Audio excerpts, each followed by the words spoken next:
ഹരേ കൃഷ്ണ. ഓം നമോ ഭഗവതേ വാസുദേവായ. ഓം നമോ ഭഗവതേ വാസുദേവായ. ഓം നമോ ഭഗവതേ വാസുദേവായ. ഓം അജ്ഞാനതിമിരാന്തസ്യ ജ്ഞാനാഞ്ജനാശലാകയ ചക്ഷുരുന്മീലിതം യേന തസ്മൈ ശ്രീഗുരവേ നമഃ. നമോ വിഷ്ണുപാദായ കൃഷ്ണപ്രേഷ്ഠായ ഭൂതലേ ശ്രീമതേ ഭക്തിവേദാന്ത സ്വാമിനിതി നാമിനേ.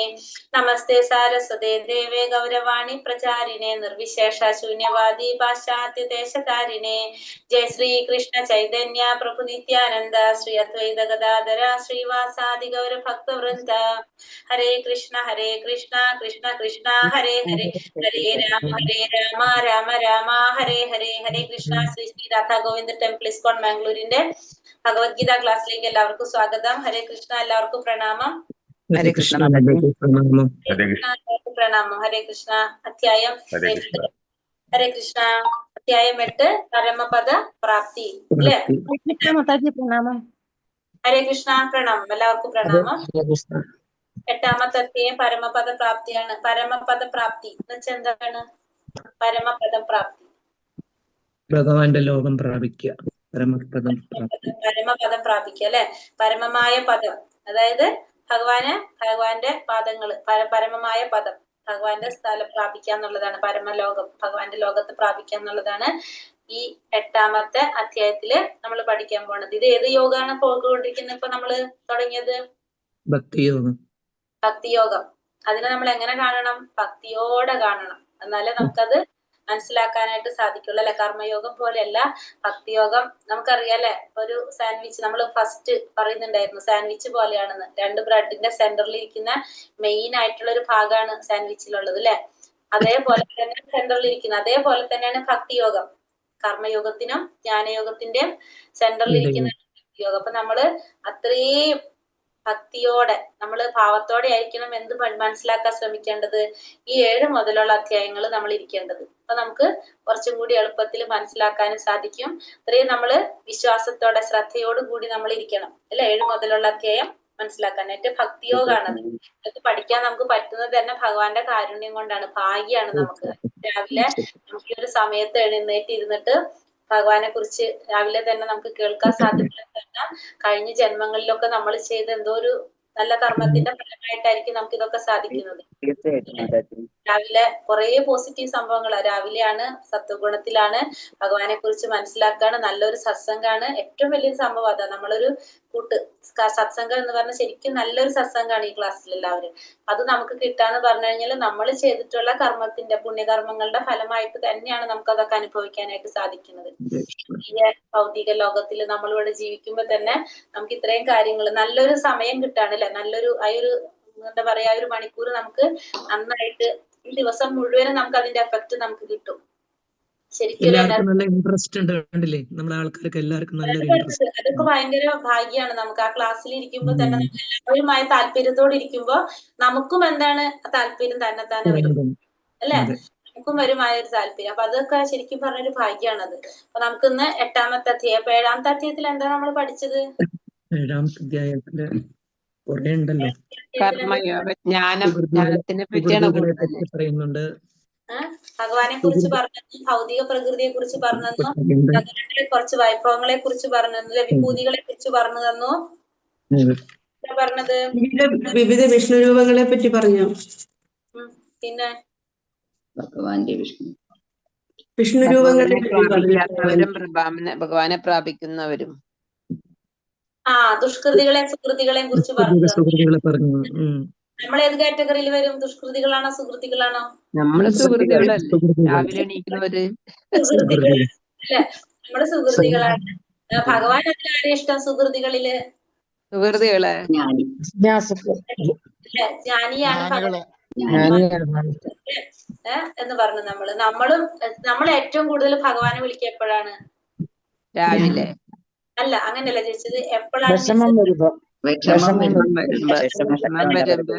വരുമ്പോഴാണ് നമ്മള് ഏറ്റവും ആത്മാർത്ഥമായിട്ട്, ഏറ്റവും നമ്മൾ മനസ്സിൽ തട്ടി ഭഗവാനെ വിളിക്കാന്ന് പറഞ്ഞത് എപ്പോഴാണ്? നമുക്ക് ദുഃഖം വരുന്നത് എപ്പോഴാന്നറിയാവോ? നമുക്കൊരു കൊട്ട് കിട്ടുമ്പോ. നമ്മൾ ഒരു മറക്കുമ്പോ ഇടയ്ക്കിടയ്ക്ക് നമുക്ക് ഇങ്ങനെ ഓരോ കൊട്ട് തരും ഭഗവാൻ. അതല്ല, എന്നാലും നമ്മൾ ഈ ജീവിതത്തില് നമ്മൾ ഒരു പ്രാവശ്യം അങ്ങനെ ഒരു ദുഃഖം വന്നപ്പോ നമ്മൾ ഭഗവാനെ വിളിച്ചിട്ടുണ്ട് നമ്മളെല്ലാവരും. എപ്പോഴാന്നറിയാവോ? പ്രസവ ദുഃഖാവും. അല്ല, ഇപ്പൊ പ്രസവ ദുഃഖം ഈ പ്രഭുക്കന്മാർക്ക് ഇല്ലല്ലോ. ഹരേ എപ്പോഴാ കൃഷ്ണ. ഹരേ കൃഷ്ണ. പ്രസവ സമയത്ത് മറ്റേ ഗർഭം ഇത് കഴിഞ്ഞ ശേഷം വരുന്നത് നമുക്ക് കൂടുതൽ മാനസികമായി ഗർഭസമയത്ത്. ബുദ്ധിമുട്ടുണ്ടാകുമ്പോ അല്ലേ മാതാജി?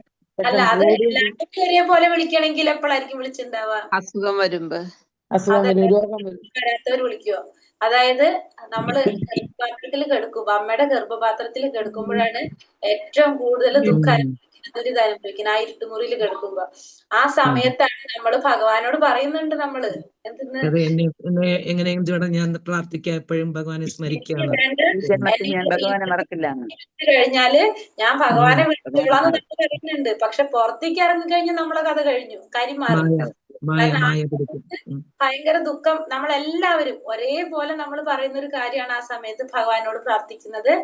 എല്ലാവരും അതിൽ അത്രയും വലിയൊരു ദുഃഖം നമുക്ക് ആ സമയത്ത് കിട്ടുന്നുണ്ട്. അപ്പൊ നമ്മൾ ആ സമയത്ത് എല്ലാവരും ഈ ഭൂമിയിൽ വന്നിരിക്കുന്ന നമ്മളെല്ലാവരും പ്രാർത്ഥിക്കുന്നുണ്ട്, ഭഗവാനെ ഇതിൽ നിന്നൊന്ന് മാറ്റി തന്നു കഴിഞ്ഞാല് ഞാൻ ഇനി എന്നും ഭഗവാനെ വിളിച്ചോളാന്ന്.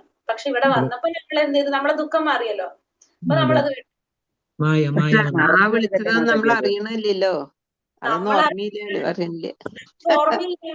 പക്ഷെ നമ്മൾ ആ സമയത്ത് നമ്മൾ വിളിക്കുന്നുണ്ട് അങ്ങനെ ആ ഒരു സമയത്ത്. ഹരേ കൃഷ്ണ. അപ്പൊ നമ്മള് ആ ഒരു ദുഃഖം വരുമ്പോഴാണ് നമ്മൾ ശരിക്കും ഭഗവാനെ വിളിക്കുക. അപ്പൊ 7ാമത്തെ അധ്യായത്തില് ഭഗവാൻ ഇങ്ങനെ ഇതൊക്കെ പറഞ്ഞ ദുഷ്കൃതികളെ കുറിച്ച് പറഞ്ഞു. പിന്നെ 30ാമത്തെ ഒരു ശ്ലോകത്തിൽ ഭഗവാൻ എന്താ പറഞ്ഞത് 7ാമത്തെ അധ്യായത്തില്? എന്നെ അറിയുകയും ഒരാൾക്ക് തികച്ചും ദേവന്മാരുടെയും സർവയജ്ഞങ്ങളുടെയും നിയന്ത്രണമായ ഭഗവാനാണ് ഞാനെന്ന് അറിയുന്നവൻ മരണസമയത്ത് പോലും എന്നെ എങ്ങനെ ഒരാൾക്ക് കൃഷ്ണാബോധവാനാകാൻ? കൃഷ്ണാവബോധത്തോടെ പ്രവർത്തിക്കുന്നവർ ഭഗവാനെ കുറിച്ചുള്ള ജ്ഞാനമാർഗത്തിൽ നിന്ന് ഒരിക്കലും വ്യതിചലിക്കുകയില്ല. 7ാമത്തെ ശ്ലോകത്തിൽ പറയണത് 30ാമത്തെ ശ്ലോകത്തിൽ അല്ലെ, സോറി 30ാമത്തിൽ പറയുന്നത് സാധി ഭൂതാദി ദൈവം സാധി യജ്ഞം ചെയ്യ വിദുഹു പ്രയാണകാലേ പീച്ചമാം ദേവിതു യുക്തേജസ. അപ്പൊ എന്നെ അറിയുക, എപ്പോഴും എന്നെ കുറിച്ചുള്ള ബോധം പുലർത്തണം, ഭൗതിക പ്രപഞ്ചത്തിന്റെ ദേവന്മാരുടെ സർവ്വയജ്ഞങ്ങളും അറിയുന്നവർ മരണസമയത്ത് പോലും. ഈ ശ്ലോകത്തിൽ നിന്നാണ് ഇനി അർജുനന് ചോദ്യം വരുന്നത്, സംശയം വരുന്നത്. അപ്പൊ അർജുനൻ ചോദിക്കുകയാണ് ഇവിടെ. അർജുനന്റെ ചോദ്യത്തിലൂടെയാണ് നമ്മള് 8ാമത്തെ അധ്യായം. ശ്രീ ശ്രീ രാധാ ഗോവിന്ദ് കി ജയ്. ഇത് ഇസ്കോൺ മാംഗ്ലൂർ കേട്ടോ. ശ്രീ ശ്രീ രാധാ ഗോവിന്ദ്. ഹരേ കൃഷ്ണ. ഹരേ കൃഷ്ണ. ശ്രീല പ്രഭാത് കി ജയ്. നമുക്ക് തുടങ്ങാം. അധ്യായം 8, പരമപദപ്രാപ്തി. അർജുന ഉവാച കിം തത് ബ്രഹ്മ കിമധ്യാത്മം കിം കർമ്മ പുരുഷോത്തമ അതിഭൂതം ച കിം.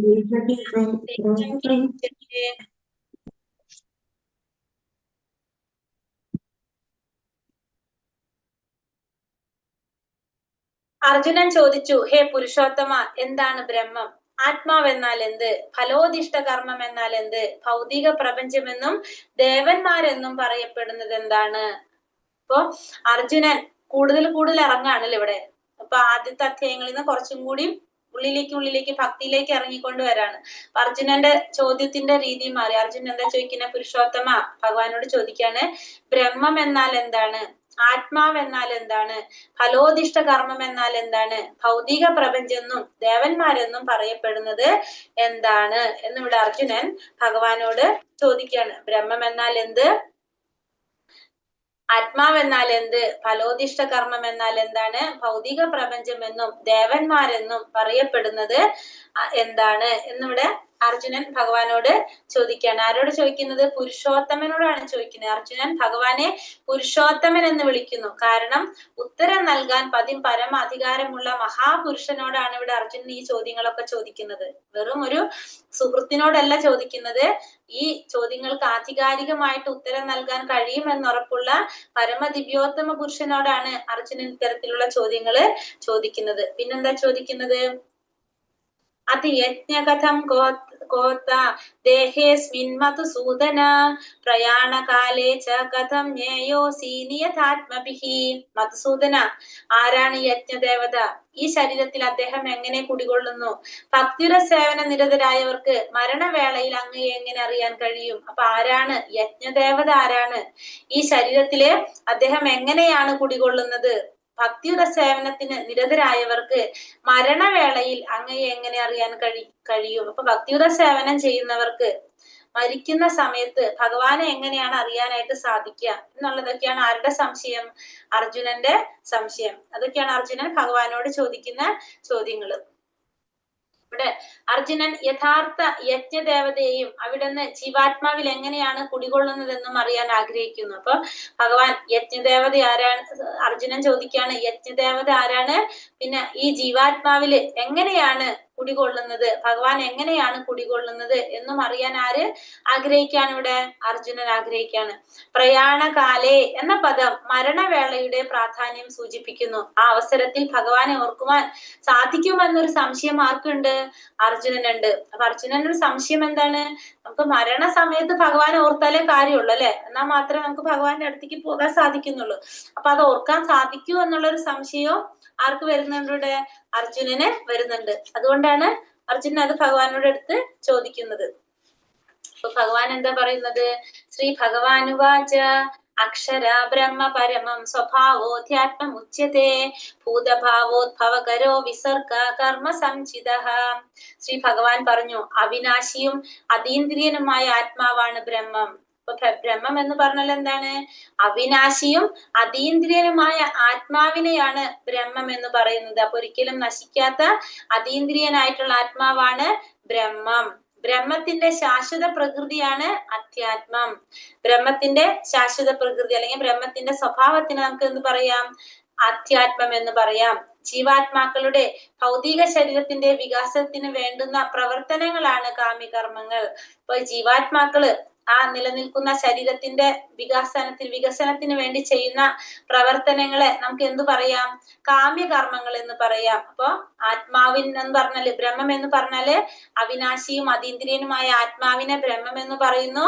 ബ്രഹ്മത്തിന്റെ ശാശ്വത പ്രകൃതിയെ അധ്യാത്മം എന്ന് പറയുന്നു. ആ ശരീരം നിലനിർത്താൻ വേണ്ടി ജീവാത്മാക്കൾ ചെയ്യുന്ന പ്രവർത്തനങ്ങളെ കാമ്യകർമ്മങ്ങൾ എന്ന് പറയുന്നു. ക്ലിയർ ആയുള്ളത് മൂന്നും?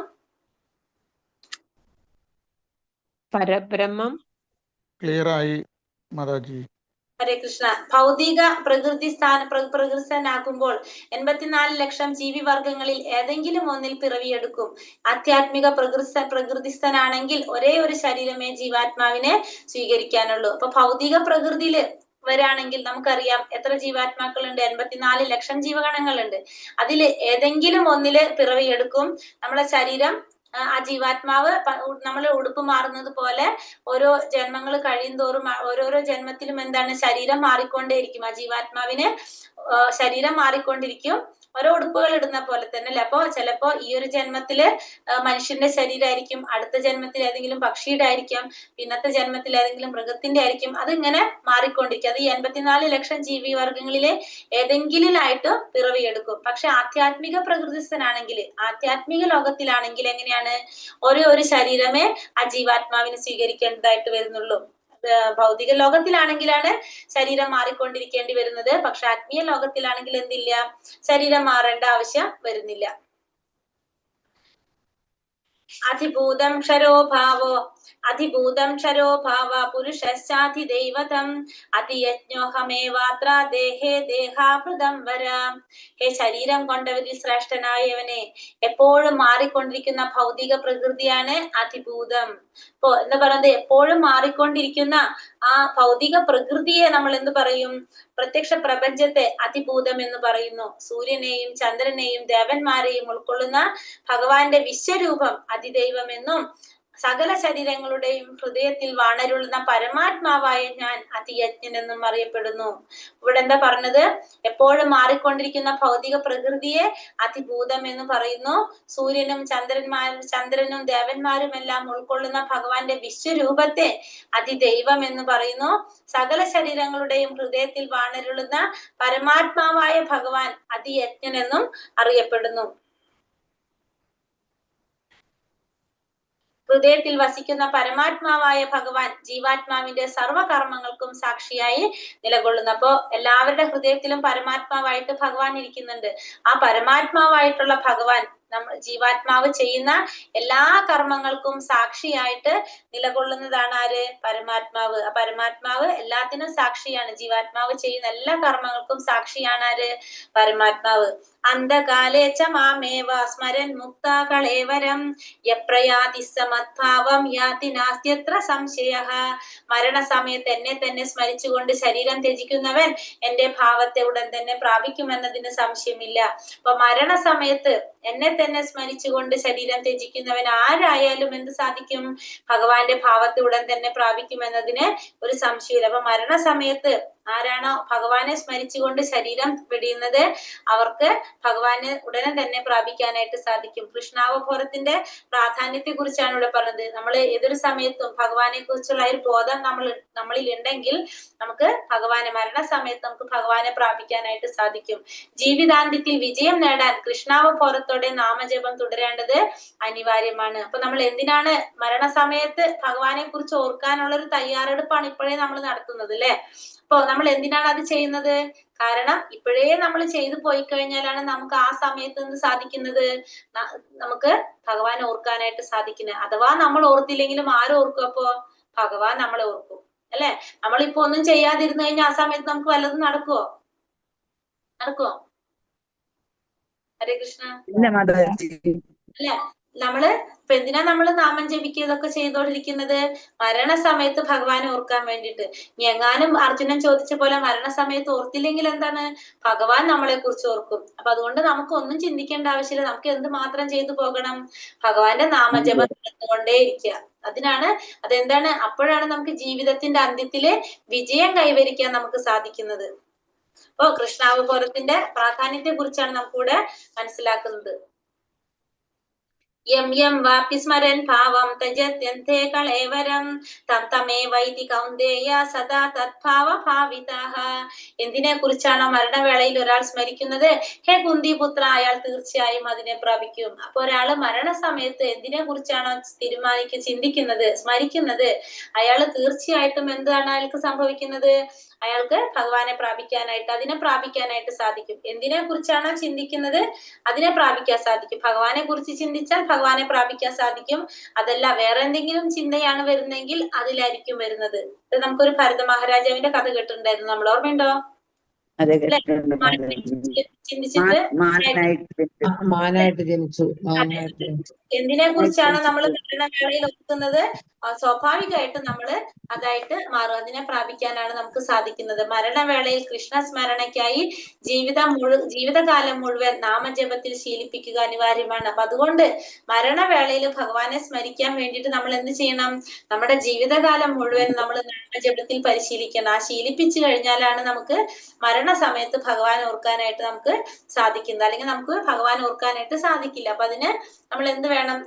നമ്മളെ ശീലം നമുക്ക് ഉണ്ടാക്കിയെടുക്കണം. നാമജപത്തിന്റെ ശീലം നമ്മൾ ഉണ്ടാക്കിയെടുക്കണം. അപ്പൊ അതുകൊണ്ട് നമ്മൾ എന്താ ചെയ്യേണ്ടത്?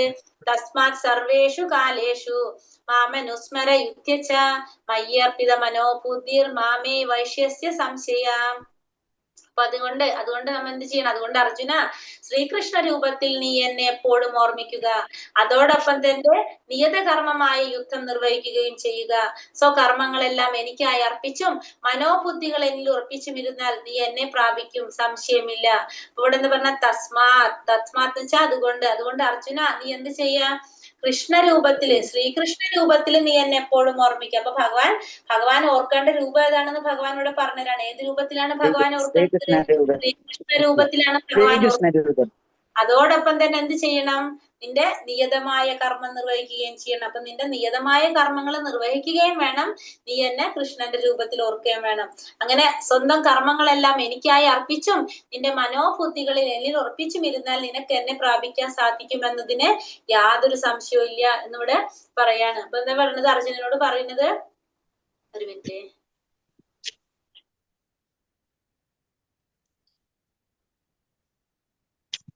അർജുനനോട് എന്താ പറയുന്നത്? നീ അതുകൊണ്ട് ശ്രീകൃഷ്ണന്റെ രൂപത്തില് നീ എന്നെ എപ്പോഴും ഓർമ്മിക്കണം.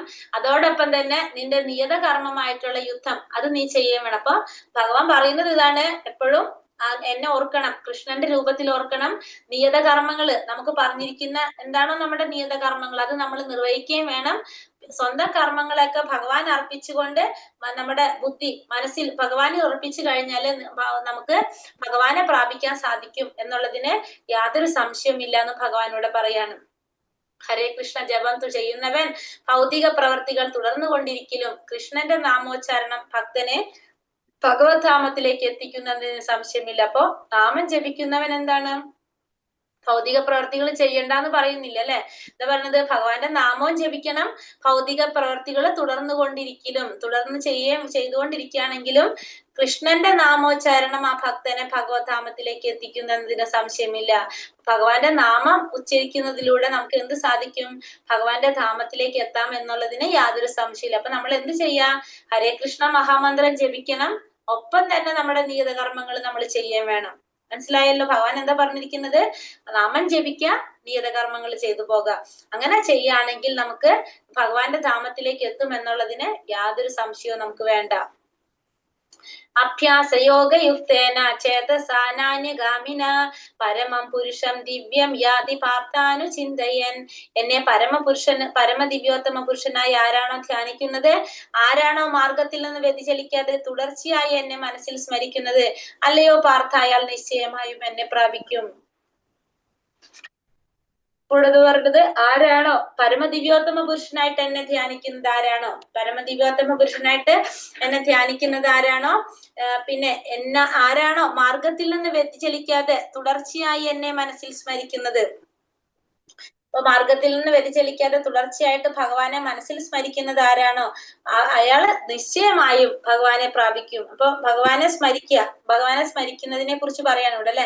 ആരാണോ എപ്പോഴും ഭഗവാനെ ധ്യാനിച്ചു കൊണ്ടിരിക്കുന്നത്, എപ്പോഴും ഭഗവാനെ സ്മരിച്ചു കൊണ്ടിരിക്കുന്നത്, അവർക്ക് നിശ്ചയമായിട്ട് ഭഗവാനെ പ്രാപിക്കാനായിട്ട് സാധിക്കും. ഹരേ കൃഷ്ണ മഹാമന്ത്ര ജപം ജീവാത്മാവിനെ ഭൗതിക ബന്ധങ്ങളിൽ നിന്നും മോചിപ്പിച്ച് ഭക്തനെ ഭഗവാനിൽ ധ്യാനിക്കാൻ സഹായിക്കുന്നു. അപ്പൊ മഹാമന്ത്ര ജപം കൊണ്ട് ഒരു ജീവാത്മാവിനെ ഭൗതിക ബന്ധങ്ങളിൽ നിന്ന് മോചിപ്പിച്ച് ഭഗവാനിൽ ധ്യാനിക്കാനായിട്ട് സഹായിക്കും. അപ്പൊ നമ്മൾ നാമം ജപിച്ചാൽ മാത്രം മതി, ബാക്കിയൊക്കെ എന്താണ് ഓട്ടോമാറ്റിക്കലി വന്നു പോകുന്നതാണെന്ന് പറഞ്ഞു നമ്മൾ. അപ്പൊ അതുകൊണ്ട് തന്നെ നാമം ജപിച്ചു കഴിഞ്ഞാൽ ഭൗതിക ബന്ധനങ്ങളിൽ നിന്ന് നമ്മളെ മോചിപ്പിക്കും, ഭഗവാനിൽ ധ്യാനിക്കാനായിട്ട് നമ്മളെ സഹായിക്കുകയും ചെയ്യും. അപ്പൊ നമ്മൾ എന്തുമാത്രമാണ് ചെയ്യേണ്ടത്? എപ്രകാരമാണോ നമ്മൾ അത്രയും തീവ്രമായിട്ട് നമ്മൾ ആഗ്രഹിക്കുകയാണ്, ഭഗവാന്റെ പരമപദം പോകാൻ നമ്മൾ ആഗ്രഹിക്കുകയാണ്, ഭഗവാനെ പ്രാപിക്കണം നമ്മൾ ആഗ്രഹിക്കുകയാണെങ്കിൽ നമുക്ക് അതിനുള്ള അവസരം ഭഗവാൻ ഉണ്ടാക്കി തരും. അപ്പൊ നമുക്ക് നാമജപം നാമജപത്തിന്റെ പവർ കൂട്ടിക്കൊണ്ടിരിക്കണം. പവർ കൂട്ടാന്ന് വെച്ചിട്ടുണ്ടെങ്കിൽ നാമജപത്തിന്റെ എണ്ണം കൂട്ടി വരുമ്പോ സ്വാഭാവികമായിട്ടും ആദ്യം ചിലപ്പോ നമ്മൾ ചെയ്യുമ്പോൾ അതിൽ എന്തുണ്ടാവണമെന്നില്ല, അത്രയും പെർഫെക്റ്റ് ആയിട്ട് വരണമെന്നില്ല. പക്ഷെ അത് ചെയ്ത് വരുമ്പോ സ്വാഭാവികമായിട്ടും നമുക്ക് അതിൽ എന്ത് വരും? പെർഫെക്ഷൻ വന്നു തുടങ്ങും. അപ്പൊ നമ്മൾ എന്ത് ചെയ്യാ? നാമജപം കൂട്ടിക്കൊണ്ടിരിക്കുക. എപ്രകാരമാണ് ശ്രീലപ്രഭുപാദർ ഉദാഹരണം പറഞ്ഞിരിക്കുന്നുണ്ട്, എപ്രകാരമാണ് ഒരു ശലഭമായിട്ട് തീരാനായിട്ട് ഒരു പുഴു അതേ തീവ്രമായിട്ട് അഭിലഷിക്കുന്നതിന്റെ ഫലമായിട്ട് അതേ ജന്മത്തിൽ തന്നെ ശലഭമായിട്ട് മാറുന്നത്. അതേപോലെ നമ്മളും എന്ത് ചെയ്യാ? നമ്മളാ ഒരു ആഗ്രഹം, അത്രയും നമുക്ക് ആഗ്രഹം ഉണ്ടെങ്കിൽ നമുക്ക് എന്ത് സാധിക്കും? നമുക്കും ഇതുപോലെ തന്നെ ഭഗവാന്റെ അടുത്തേക്ക് എത്താനായിട്ടും ഭഗവാന്റെ നാമജപത്തിലൂടെ നമുക്ക് സാധിച്ചു. നമുക്കും ഭഗവാന്റെ പോലത്തുള്ള രൂപം തന്നെ ലഭിക്കും. അതായത് ഭഗവാന്റെ ധാമത്തിൽ പോയിട്ട് ജീവിക്കാൻ നമുക്ക് സാധിക്കും. കവിയും പുരാണ മനുശാസിതാര മനോരണീയ മനുസ്മരേദ്യ സർവസ്യ ധാതാരമചിന്യ രൂപം ആദിത്യവർണം തമസാ പരസ്താത്. സർവജ്ഞനും ആദിപുരുഷനും സർവനിയന്താവും അണുവിനേക്കാൾ ചെറുതും സകലതിന്റെയും പരിപാലകനും ഭൗതിക അനുമാനങ്ങൾക്ക് അതീതനും അചിന്യ രൂപനും ഭൗതിക പ്രകൃതിക്ക് അതീതനും ആദിത്യ തേജസ്വിയുമായ വ്യക്തി എന്ന നിലയിലാണ് ഭഗവാനെ ധ്യാനിക്കേണ്ടത്. ദിവ്യനും ഭൗതിക പ്രകൃതിക്ക് അതീതനുമാണ് അവിടുന്ന്. ഇവിടെ എങ്ങനെയാണ് ഭഗവാനെ ധ്യാനിക്കേണ്ടത്? ഇപ്പൊ കഴിഞ്ഞ ശ്ലോകത്തിൽ ഭഗവാൻ എന്താ പറഞ്ഞത്? ഭഗവാനെ എപ്പോഴും ധ്യാനിക്കണം, ഭഗവാനെ സ്മരിക്കണം എന്ന് പറഞ്ഞു അല്ലെ? അങ്ങനെയുള്ളവർക്ക് ഭഗവാന്റെ സമാനമായിട്ടുള്ള രൂപം പോലും കിട്ടുമെന്ന് നമ്മളോട് പറഞ്ഞു.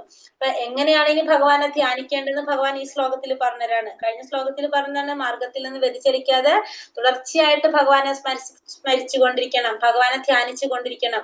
അങ്ങനെയുള്ളവർക്ക് നിശ്ചയമായിട്ടും ഭഗവാനെ പ്രാപിക്കാന്ന് 8ാമത്തെ ശ്ലോകത്തിൽ പറഞ്ഞു തന്നു. അപ്പൊ ഇനി എങ്ങനെയാണ് സ്മരിക്കേണ്ടതെന്ന് ഭഗവാൻ പറയാണ്. സർവജ്ഞനാണ് ഭഗവാൻ, ആദി പുരുഷനാണ്, സർവ്വതിന്റെയും നിയന്ത്രകനാണ്, അണുവിനേക്കാൾ ചെറുതും സകലത്തിന്റെയും പരിപാലകനുമാണ് ഭഗവാൻ. ഭൗതിക അനുമാനങ്ങൾക്ക് അതീതനാണ്, അചിന്ത്യ രൂപനും ഭൗതിക പ്രകൃതിക്ക് അതീതനും ആദിത്യ തേജസ്വിയുമായ വ്യക്തി എന്ന നിലയിലാണ് ഭഗവാനെ ധ്യാനിക്കേണ്ടത്. ദിവ്യനും ഭൗതിക പ്രകൃതിക്ക് അതീതനുമാണ് ഭഗവാൻ. അപ്പൊ ഭഗവാൻ ദിവ്യനാണ്, ഭൗതിക പ്രകൃതിക്ക് അതീതനാണ് ഭഗവാൻ. അപ്പൊ ഭഗവാൻ എങ്ങനെ ധ്യാനിക്കണം എന്ന് ഭഗവാൻ ഈ ശ്ലോകത്തിൽ നമുക്ക് പറഞ്ഞു തരാണ്. ഭഗവാന്റെ അചിന്ത്യ ശക്തി ഭൗതിക ലോകത്തിലും അതിനു പുറത്തും സർവ്വവ്യാപകമാണ്. അപ്പൊ ഭഗവാന്റെ അചിന്ത്യ ശക്തി എന്നാ പറയണ ഭഗവാന്റെ ശക്തികള്. എന്തുകൊണ്ടാണ്?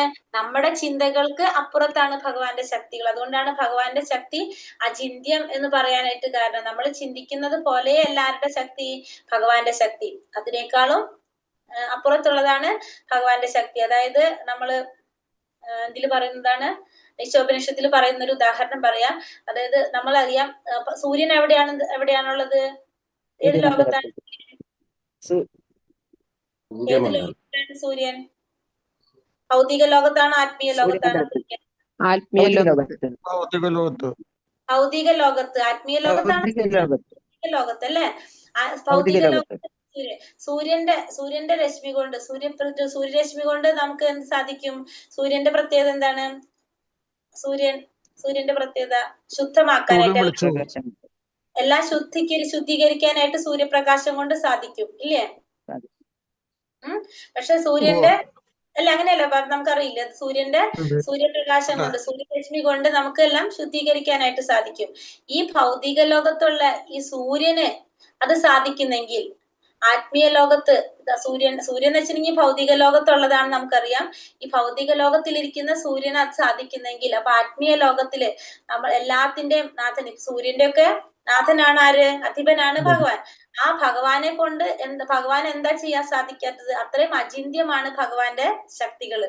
നമുക്ക് ചിന്തിക്കുന്നതിന്റെ അപ്പുറത്താണ്. ഈ ഭൗതിക ലോകത്തുള്ള ഒരു സൂര്യനെ ഇത്രയും സാധിക്കുന്നെങ്കിൽ പിന്നെ ആത്മീയ ലോകത്തിൽ ആധ്യാത്മിക ലോകത്തിലുള്ള ഭഗവാന് ചെയ്യാൻ സാധിക്കാത്തതായിട്ട് എന്തെങ്കിലും ഉണ്ട്? അതായത് നമുക്ക് ചിന്തിക്കുന്നതിന്റെ അപ്പുറത്താണ് ആരുടെ ശക്തികള്?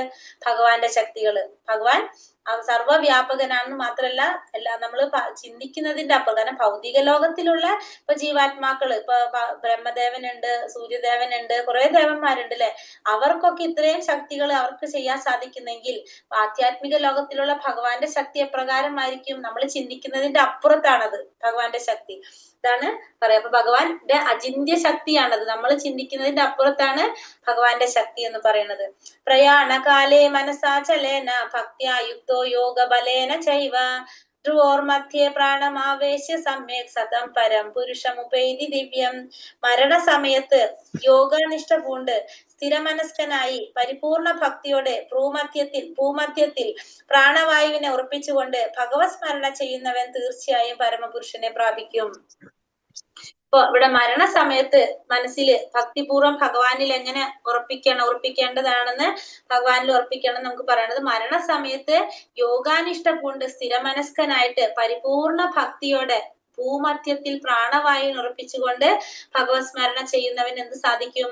പരമപുരുഷനെ പ്രാപിക്കാനായിട്ട് സാധിക്കും. അപ്പൊ ഇത് ഇവിടെ പറയുന്നത് ചക്രയോഗത്തെ കുറിച്ചാണ്.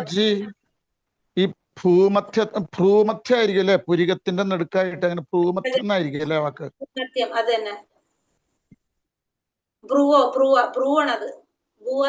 ഇവിടെ എഴുതിയിട്ടുള്ളത് ഭൂമധ്യം എന്നാണ്, പക്ഷെ മീനിങ്ങിൽ കൊടുത്തിട്ടുണ്ട് ഭ്രൂവാന്നാണ് പറഞ്ഞിരിക്കുന്നത്.